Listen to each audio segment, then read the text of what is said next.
ताज्या बातम्यांसाठी महान करेला सबस्क्राइब करा आणि बेल आयकॉनला क्लिक करा।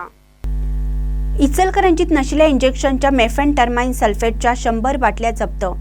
गावभाग पोलिसांची कारवाई। 19 वर्षीय युवकाला अटक।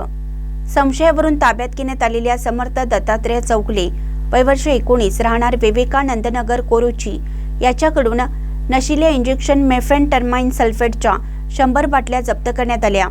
या कारवाईत मोटरसायकल मोबाईलसह 63,750 रुपयांचा मुद्देमाल जप्त करण्यात आला आहे। ही कारवाई पंचगंगा नदी येथील स्मशानभूमी परिसरात करण्यात आली। या प्रकरणी पोलीस कॉन्स्टेबल अमर मेघनाथ चिरटोणे यांनी फिर्याद दिली आहे। 4 दिवसापूर्वी शहरात साहिल पाटील या तरुणाकडून मेफेंटरमाइन सल्फेट टर्मिनल व मेफेंटरमाइन सल्फेट वोफेन या नशिल्या इंजेक्शनच्या 67 बाटल्या जप्त करण्यात आल्या होत्या। ही घटना ताजी असतानाच 26 जानेवारी रोजी रात्रीच्या सुमारास पंचगंगा नदी परिसरात कोरोची येथील समर्थ चौगले या तरुणाला ताब्यात घेण्यात आलं। त्याची अंगझडती घेतली असता मेफेंटरमाइन सल्फेट या नशिल्या इंजेक्शनच्या 100 बाटल्या मिळून आल्या। या बाटल्या त्याने विक्रीसाठी आणल्याचे निष्पन्न झाले। त्याच्याकडून इंजेक्शनच्या 100 बाटल्या, मोटरसायकल व मोबाईल असा 63,650 रुपयांचा मुद्देमाल हस्तगत करण्यात आला।